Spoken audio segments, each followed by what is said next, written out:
नमस्कार। मेरा नाम डॉक्टर अवधेश खरे है। मैं एडवेंचर के इस एपिसोड में आपका स्वागत करता हूं। आज हम इस एपिसोड में भारतीय ज्ञान प्रणाली भाग 4 के अंतर्गत हमारे गुरुओं और ऋषियों द्वारा इस्तेमाल की जाने वाली प्रथाओं के बारे में चर्चा करेंगे। खगोल विज्ञान, गणित और इंजीनियरिंग में हमारे गुरुओं और ऋषियों द्वारा किया गया अमूल्य योगदान शामिल है, जैसे आर्यभट्ट का सूर्य केंद्रित मॉडल, शून्य की खोज, दशमलव प्रणाली और हड़प्पा की शहरी योजना वगैरह वगैरह। प्राचीन भारत में आर्यभट्ट और ब्रह्मगुप्त के काम ने आधुनिक अंकगणित और बीजगणित की नींव रखी थी। उनके सूर्य सिद्धांत में साइन और कोसाइन की अवधारणाओं ने कंसेप्ट्स ने सटीक खगोलीय गणनाओं को संभव बनाया। मेटलर्जी में भी बहुत बड़ा योगदान रहा है। दिल्ली का लौह स्तंभ, जो 1600 वर्षों से ज्यादा सालों से जंग रोधी बना हुआ है, आईकेएस में एडवांस मटेरियल साइंस का सटीक प्रमाण है। प्राचीन मेटलर्जी तकनीकों का अध्ययन आधुनिक इंफ्रास्ट्रक्चर के लिए जंग रोधी अलाय बनाने के लिए प्रेरणा दे सकता है। इंटरडिसिप्लिनरी अप्रोच में खगोल विज्ञान, गणित और दर्शन जैसे विषय आपस में इंटीग्रेट करके पढ़ाए जाते थे, जिससे क्रिएटिविटी को बढ़ावा मिलता था। दिल्ली का लौह स्तंभ, चट्टान काटकर बनाई गई अजंता एलोरा गुफाएं प्राचीन भारत में कंस्ट्रक्शन इंजीनियरिंग तकनीक का उत्कृष्ट उदाहरण है। चना, गुड़, पौधों के अर्क आदि प्राकृतिक कंपोजिट का उपयोग निर्माण सामग्री में प्राचीन भारतीय ज्ञान का प्रतिनिधित्व करता है। वास्तुशास्त्र में भी हमारा बहुत योगदान रहा है। सस्टेनेबल आर्किटेक्चर के सिद्धांत, जो प्रकृति के साथ तालमेल पर जोर देते हैं और जो आधुनिक इको फ्रेंडली डिजाइनों को भी प्रेरणा दे सकते हैं, प्राचीन वास्तुकला में साफ देखे जाते हैं, जैसे कैलाश मंदिर, अजंता एलोरा आदि। वास्तु सिद्धांतों ने एनर्जी एफिशिएंट बिल्डिंग डिजाइनों को गाइड किया, जिससे कार्बन फुटप्रिंट कम हुए। छात्रों में भारत की विविध और प्राचीन ज्ञान परंपराओं के प्रति गहरी समझ पैदा करने की इस समय बहुत जरूरत है, जिससे उनका राष्ट्रीय गौरव के प्रति सम्मान और आत्मविश्वास बढ़े। पारंपरिक भारतीय वास्तुकला में पवित्र ज्यामिति, प्योर ज्योमेट्री और उनका विशाल आकार तथा प्राचीन शहर नियोजन और मंदिर वास्तुकला में उनका सोशियो इकोनॉमिक कल्चरल संदर्भ क्लियरली डिमॉन्स्ट्रेट होता है। हाउसिंग और सस्टेनेबल प्लानिंग में आईकेएस, इंडियन नॉलेज सिस्टम, पारंपरिक निर्माण पद्धतियों की प्रासंगिकता और पर्यावरण के प्रति संवेदनशीलता को रेखांकित करता है। भारतीय आर्थिक सोच ग्लोबल पॉलिसी में सस्टेनेबिलिटी, न्याय की अवधारणा, मिताक्षरा, मनुस्मृति और अन्य कानूनी ग्रंथों की अवधारणा, चाणक्य नीति, अर्थशास्त्र और कूटनीति के भारतीय मॉडल को विश्व स्तर पर व्यापक रूप से स्वीकृति मिली हुई है। जल प्रबंधन में भी हमारा बहुत बड़ा योगदान है। सिंधु घाटी जैसी प्राचीन प्रणालियों के नेटवर्क शहरी योजना के लिए टिकाऊ सबक देते हैं। पारंपरिक बावड़ियों और बारिश के पानी को इकट्ठा करने की प्रणालियों ने शहरी और ग्रामीण इलाकों में पानी की कमी को दूर किया है। राजस्थान में बारिश का पानी इकट्ठा करने के लिए बावड़ी बनाना और तमिलनाडु में तालाब का उपयोग करना इकोलॉजी और एग्रीकल्चर कैलेंडर के निर्माण आदि जल प्रबंधन का उदाहरण है। आयुर्वेद स्वास्थ्य और कल्याण में भी आईकेएस का बहुत बड़ा योगदान है। संस्कृत एक वैज्ञानिक और कंप्यूटेशनल भाषा के तौर पर बहुत शक्तिशाली है। आयुर्वेद के सिद्धांतों में प्रिवेंटिव और थेराप्यूटिक देखभाल, पंचकर्म, द्रव्य गुण, आधुनिक स्वास्थ्य चुनौतियों के लिए यौगिक अभ्यास, कलनरी विजडम और पारंपरिक भारतीय उपचार में पोषण की भूमिका शामिल होती है।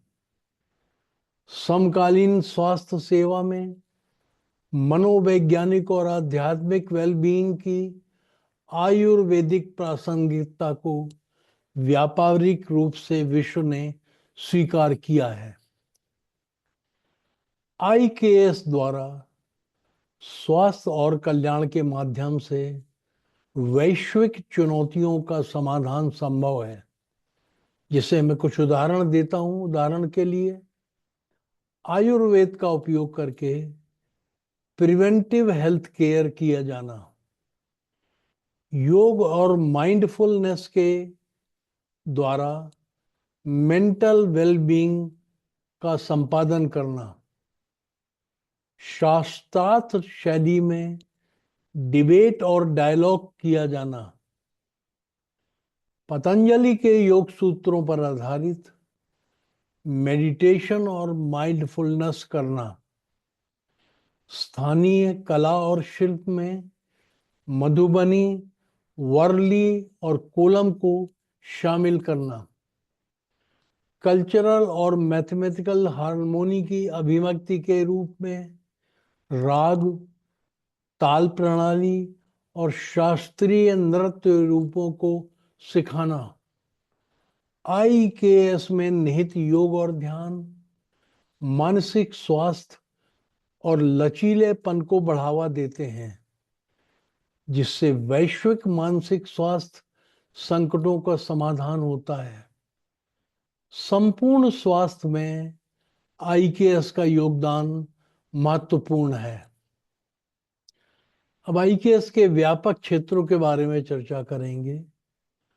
आईकेएस के व्यापक क्षेत्रों में आयुर्वेद, योग, खगोल विज्ञान, गणित, धातु विज्ञान, कृषि, वास्तुकला और भाषा विज्ञान जैसे विषयों की एक विस्तृत श्रृंखला शामिल है।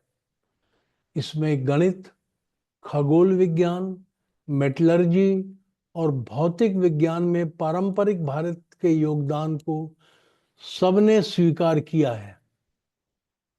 आधुनिक वैज्ञानिकों, तकनीकी प्रतिमानों, नेतृत्व, निर्णय लेने और कॉरपोरेट सोशल रिस्पॉन्सिबिलिटी में वैदिक अंतर्दृष्टि का योगदान स्वीकार कर लिया गया है। प्राचीन काल में पर्यावरण संरक्षण में महिलाओं और सोसाइटी का कंट्रीब्यूशन हमेशा बहुत महत्वपूर्ण रहा है। वैश्विक प्रासंगिकता के बारे में बात करें। आईकेएस काल में, प्राचीन काल में आईकेएस का योगदान problem solving skills, data visualisation, algorithm skills artificial intelligence और कंप्यूटिंग के लिए बहुत उपयोगी रहा है। आधुनिक एप्लीकेशन, प्राचीन काल की विधियां जैसे करके सीखने, डूइंग बाय लर्निंग से प्रेरित आउटकम बेस्ड एजुकेशन और योग, ध्यान, कहानी कहने जैसे पुराण पंचतंत्र का इंटीग्रेशन करके कॉग्निटिव डेवलपमेंट किया जा रहा है। शिक्षा में इनोवेशन, पर्यावरण स्थिरता, प्राचीन काल की विधियां जैसे ट्रेडिशनल इकोलॉजिकल नॉलेज टीई के विस्तार से बताता है कि कैसे बायोडायवर्सिटी का संरक्षण, क्रॉप रोटेशन, फॉरेस्ट प्रिजर्वेशन, पंचभूत अवधारणा, संसाधन का सस्टेनेबल प्रयोग किया जा सकता है। शिक्षा में इनोवेशन लाइफ लॉन्ग लर्निंग और स्थानीय ज्ञान पर जोर देता है। स्वदेशी टेक्नोलॉजी, शिल्प और प्रथाओं को शामिल करने के लिए पाठ्यक्रम में सुधार की सिफारिश की गई है। इंटरडिसिप्लिनरी लर्निंग में ये विषयों के आपसी संबंधों को हाईलाइट करके उनकी व्यापक समझ को प्रोत्साहित करता है। मूल्य आधारित शिक्षा, व्यापारिक बेस्ड, वैल्यू बेस्ड एजुकेशन, ये एथिकल लीडरशिप, एम्पैथी और सामाजिक जिम्मेदारी को बढ़ावा देता है। कॉग्निटिव बेनिफिट्स, आईकेएस में निहित योग और ध्यान जैसी प्रथाओं से कॉग्निटिव फंक्शंस में वृद्धि, तनाव में कमी और इमोशनल कल्याण में सुधार देखा गया है। पाठ्यक्रम एकीकरण में योगदान, भारत की वैज्ञानिक विरासत को उजागर करने के लिए पाठ्य पुस्तकों में आईकेएस को योगदान को शामिल करना आवश्यक है। पर्यावरण स्थिरता में योगदान, एनवायरमेंटल स्टेबिलिटी में प्रकृति के साथ तालमेल बिठाकर रहने के आईकेएस के सिद्धांत जैसे अर्थशास्त्र की पर्यावरण नीतियां आदि परमानेंट सॉल्यूशन के बारे में हमें जानकारी देती हैं। अब आईकेएस के एप्लीकेशन की बात करेंगे। इसमें अंकगणित के ऑपरेशंस को आसान बनाने और मानसिक गणित को बेहतर बनाने के लिए वैदिक गणित का योगदान शामिल है। एसआई यूनिट से तुलना करने के लिए प्राचीन माप प्रणालियों जैसे अंगुल, हस्त, धनुष पर एक्टिविटीज का योगदान सम्मिलित किया जाता है। साहित्य में आईकेएस का योगदान महत्वपूर्ण है।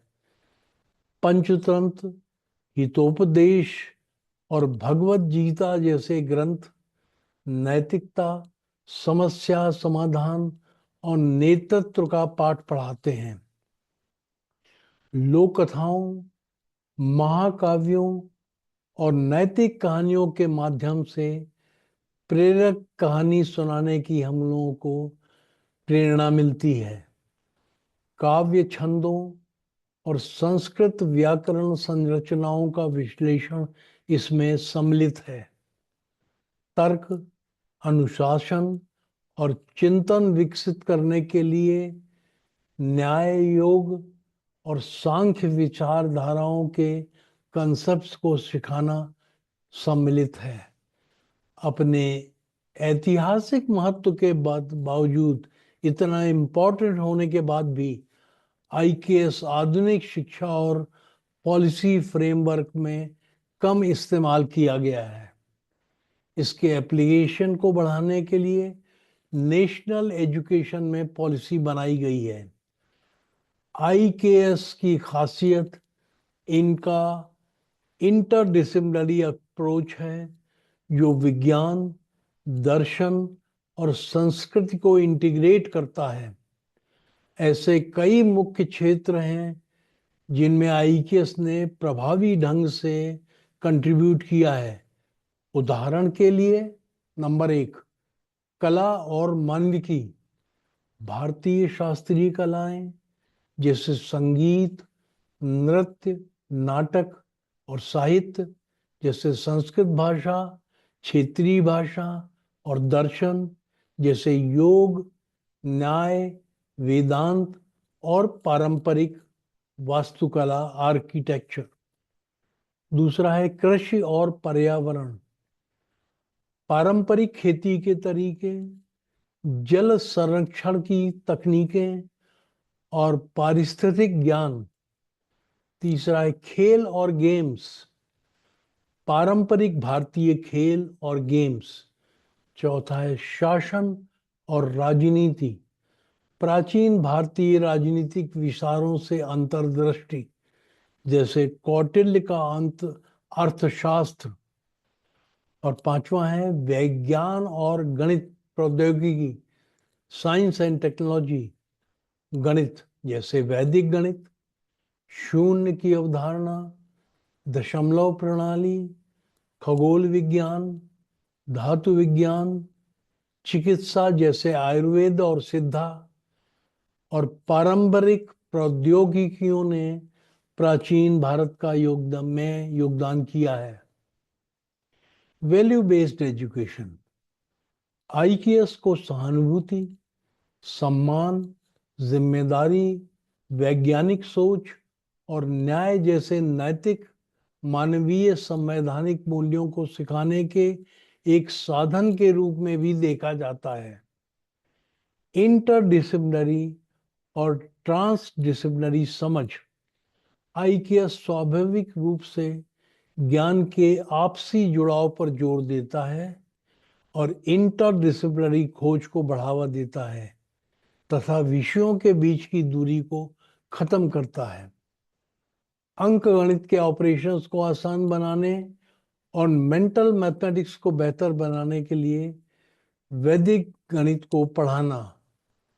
प्राचीन मेजरमेंट सिस्टम जैसे अंगुल, हस्त, धनुष पर गतिविधियां, ताकि उनकी तुलना एसआई यूनिट से की जा सके।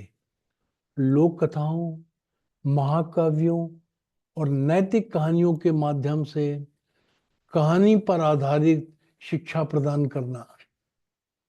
अब हम कुछ कम आंके गए प्राचीन आयुर्वेदाचार्य और चिकित्सा वैज्ञानिकों के बारे में चर्चा करेंगे। काश्यप। काश्यप ने काश्यप संहिता की रचना की थी। वे बाल रोग और नवजात शिशु चिकित्सा के अग्रणी विद्वान थे। उन्होंने नवजात शिशु विस्तृत देखभाल, शिशु पोषण, बचपन की बीमारियां, मातृ स्वास्थ्य, स्तनपान और प्रतिरक्षा पर चर्चा की थी। उनके विचार आधुनिक बाल रोग, मॉडर्न पीडियाट्रिक्स और निवारक देखभाल से मिलते जुलते हैं। फिर भी उनका उल्लेख भारत में और इतिहास में कम किया गया है। वाग्भट। 6वीं और 7वीं शताब्दी के वाग्भट विश्व स्तर पर इनको मान्यता नहीं प्राप्त हुई है। अष्टांग हृदय और अष्टांग संग्रह के ये लेखक हैं। आयुर्वेद को 8 शाखाओं में इन्होंने व्यवस्थित किया है। सर्जरी, आंतरिक चिकित्सा, विश्व विज्ञान, मनोरोग विज्ञान और जरा चिकित्सा को इंटीग्रेट किया है। उनके व्यवहारिक दृष्टिकोण ने आयुर्वेद को केवल विद्वानों के लिए ही नहीं बल्कि चिकित्सकों के लिए भी उपयोगी बनाया है। अगले हैं धन्वंतरी। धन्वंतरी ने चिकित्सीय दवा और हर्बल फॉर्मुलेशन को व्यवस्थित किया। उन्होंने रोकथाम और लॉन्ग एज, लंबी उम्र के केमिकल्स पर जोर दिया। ये दवा, पोषण और नैतिकता के इंटीग्रेशन का प्रतीक है। अगले हैं सारंगधर। इन्होंने कम उम्र, ताकत और मौसम के आधार पर खुराक तय करना शुरुआत की। जैसे पेशेंट्स की खुराक अलग अलग तय करना उन्होंने शुरू की। उन्होंने फार्मास्यूटिकल तैयारियों जैसे पाउडर, काढ़ा, गोलियां आदि को उन्नत किया।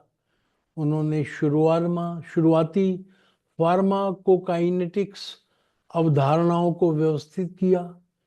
व्यक्तिगत दवा की खुराक तय करना अपने समय में ये सदियों से भी आगे थी। अगले हैं नागार्जुन।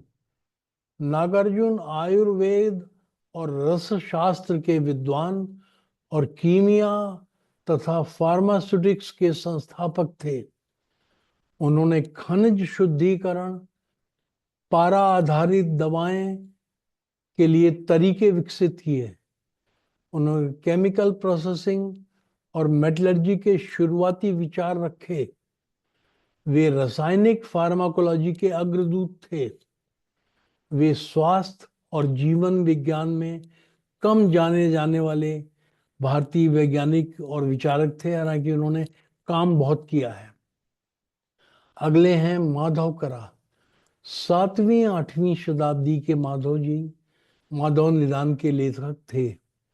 उन्होंने लक्षणों के आधार पर विभेदक निदान विकसित किया। उन्होंने बुखार, पाचन संबंधी विकार और संक्रमण का स्पष्ट वर्गीकरण किया। प्रारंभिक रोग का पता लगाने पर जोर दिया। उन्होंने मॉडर्न क्लिनिकल मेडिसिन की तरह से समान डायग्नोस्टिक रीजनिंग को विकसित किया। अगले हैं चक्रपाणि दत्त। ये चरक और सुश्रुत पर महत्वपूर्ण टिप्पणीकार थे। उन्होंने दवा निर्माण और उपचार प्रोटोकॉल को परिष्कृत किया। उनके पास विश्व विज्ञान और औषध विज्ञान की बेहतर समझ थी। उनकी एनालिसिस टेक्निक ने पहले के ज्ञान को संरक्षित किया। अगले आचार्य हैं आचार्य हरित। इन्होंने आचार्य हरित संहिता की रचना की, जो स्त्री रोग पर सबसे शुरुआती व्यवस्थित ग्रंथों में से एक है। वे महिलाओं के स्वास्थ्य और स्त्री रोग में माहिर थे। उन्होंने मासिक धर्म संबंधी विकार, बांझपन और गर्भावस्था की देखभाल का वर्णन किया। उन्होंने चिकित्सकों के लिए नैतिक दिशा निर्देश की रचना की। अब मैं इस एपिसोड को यहीं समाप्त कर रहा हूं। सभी दर्शकों को भाग लेने के लिए धन्यवाद। अगले मंगलवार को हम IKS पार्ट 5 के बारे में चर्चा करेंगे। जय हिंद। और हाँ, मैं आपको याद दिला दूं कि एड्यू वेंचर का एक एपिसोड हर मंगलवार को प्रस्तुत किया जाता है, इसलिए अगला एपिसोड भी अगले मंगल को आएगा। धन्यवाद।